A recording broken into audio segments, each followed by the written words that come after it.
बिस्मिल्लाहिर्रहमानिर्रहीम। अस्सलाम वालेकुम। मैं हूं मारिया चौधरी और आप देख रहे हैं MM न्यूज़।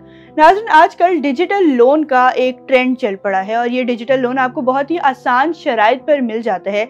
और ये जो डिजिटल लोन है ये 10 से 50 हज़ार की रकम आपको फराहम करता है। इसकी शराइत बहुत आसान होती हैं, एक टर्म्स एंड कंडीशंस होती हैं, उसको आपको अग्री करना पड़ता है, फिर आपको ये लोन मिल जाता है। उन टर्म्स एंड कंडीशंस में होता है कि आपको कितना इस पर सूद देना पड़ेगा, कितने टाइम पे आपको ये कर्जा वापस करना होगा, और अगर उस टाइमलाइन तक आप कर्जा वापस नहीं कर सके तो फिर क्या जुर्माना होगा, जिसकी वजह से ये काफ़ी ज़्यादा मकबूल एक चीज़ बन गई है। ये वेबसाइट एक बहुत ज़्यादा मकबूल हो गई, यानी कि अगर आप पाकिस्तान पे प्ले स्टोर पे चेक करें जाकर तो ये जो डिजिटल लोन ऐप्स हैं इनको सबसे ज़्यादा डाउनलोड किया जाता है। लेकिन क्या आप सोच सकते हैं कि यही डिजिटल लोन आपकी ज़िंदगी ख़राब कर सकता है, आपकी जान ले सकता है। ऐसा ही एक वाक़या रावलपिंडी में पेश आया। पीर के रोज़ एक 42 साला शख्स जिसका नाम मोहम्मद मसूद बताया जा रहा है, उसने फंदा डालकर खुदकुशी कर ली। एक आखिरी ऑडियो पैगाम उसने अपनी बीवी के नाम छोड़ा जिसमें वो कह रहा था कि मैं आपके लायक नहीं हूँ, मैं अपने बच्चों के काबिल नहीं हूँ और मैं ये कर्जा नहीं उतार सकता और मैं तंग आ गया हूँ, इस वजह से मैं खुदकुशी कर रहा हूँ। जान मुझे माफ़ कर देना, ना मैं आपके काबिल हूँ, ना मैं बच्चों के, ना मैं अच्छा बाप बन सका, ना मैं अच्छा हस्बैंड और ना अच्छा बेटा। मैंने बहुत सारे लोगों के पैसे देने हैं सूद के, जो उन्होंने मेरा जीना आराम किया हुआ है। इसलिए मैं आपको बोल रहा था कि घर सेल कर देते, आपने बोला नहीं, घर नहीं सेल करना। मेरे पास और कोई ऑप्शन नहीं था। मुझे माफ़ कर देना, मेरा मोबाइल बंद रखना कम से कम 1 महीना और बाद में से मैं निकाल के फ़ोन मुनीब को दे देना। आई एम सो सॉरी, मुझे माफ़ कर देना।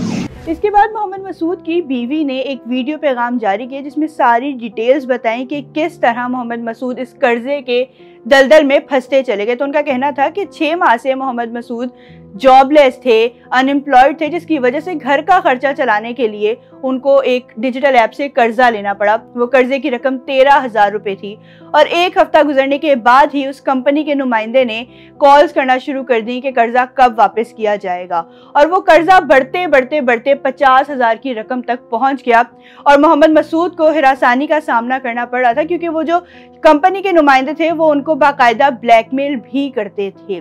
जिसके बाद वो कर्जा वापस करने के लिए उन्होंने एक दूसरी ऐप से 22,000 रुपये कर्जा लिया और फिर वो भी कर्जा बढ़ता चला गया। और ये कर्जे उतारने के लिए फिर मोहम्मद मसूद की बीवी का कहना है कि उन्होंने लोगों से कर्जे लेना शुरू कर दिए और वो कर्जे का ऐसा हिसाब किताब था कि रात 12 बजे के बाद वो अमाउंट जो है वो बढ़ जाती थी और वो सूद लगता था, या उसको आप जो भी नाम दें, तो वो अमाउंट बढ़ते बढ़ते इतनी ज्यादा हो गई। मोहम्मद मसूद डिप्रेशन का शिकार हो गए कि ये रकम कैसे वापस की जाएगी। और जब उनको लगा कि ये रकम वो वापस नहीं कर सकते तो उन्होंने फंदा डालकर खुदकुशी कर ली। उनकी बीवी का कहना है कि मेरी जिंदगी खराब हो गई है, लेकिन मैं नहीं चाहती कि किसी और की जिंदगी बर्बाद हो, कोई और इस दलदल में इस बुरी तरह से फंसता चला जाए। इसलिए इन लोगों के खिलाफ कार्रवाई होनी चाहिए ताकि बाकी लोग बच सकें।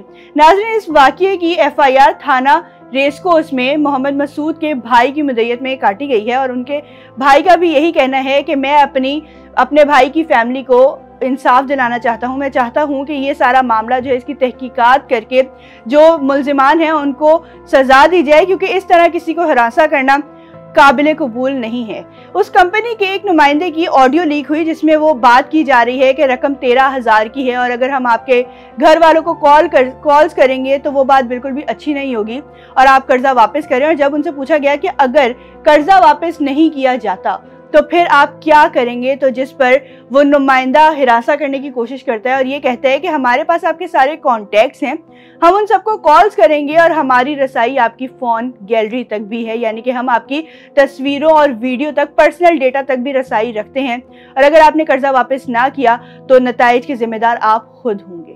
नाज़रीन, हुकूमत इदारे securities and exchange commission of Pakistan ने इन ऐप्स पर अपना मौक़िफ़ दिया था कि ये जो ऐप्स हैं ये नॉन बैंकिंग कंपनियों से मुंसलिक होती हैं और इनको बाकायदा लाइसेंस दिया जाता है। इनको स्टेट बैंक लाइसेंस देता है ताकि वो कर्जा दे सकें, और जो ऐप्स किसी भी इदारे से मुंसलिक नहीं है, जैसे उनको लाइसेंस नहीं मिला तो वो गैर कानूनी है और वो कर्जा नहीं दे सकती। और हुकूमत पाकिस्तान बगैर लाइसेंस के किसी को कर्जा देने की सख्त मजम्मत करता है, लेकिन उसके बावजूद भी ये ऐप्स रनिंग में हैं और ये ऐप्स अपने चुंगल में मासूम लोगों को फंसाती जा रही हैं। और दूसरी बात, पाकिस्तान के हालात कुछ ऐसे हैं कि हर शख्स ही डिप्रेशन का शिकार है और हर शख्स को ही बस ये फिक्र खाई जा रही है कि इतनी महंगाई में हमारा गुजारा कैसे होगा। तो इसी वजह से इन ऐप्स के जाल में फंस जाते हैं लोग और उसके बाद फिर अपनी ज़िंदगी से हाथ धो बैठते हैं और उनके पीछे रह जाने वाले सिर्फ अफसोस करते रह जाते हैं। इसी के साथ मुझे दीजिए इजाज़त। अल्लाह निगहबान। ताज़ा तरीन खबरें, तहकीकाती रिपोर्ट्स और स्टॉक मार्केट के हालात, खेलों की खबरें, शोबिज़ और सोशल मीडिया ट्रेंड्स सिर्फ एक क्लिक की दूरी पर। MM न्यूज़ की एप्लीकेशन डाउनलोड करें और बाखबर रहें।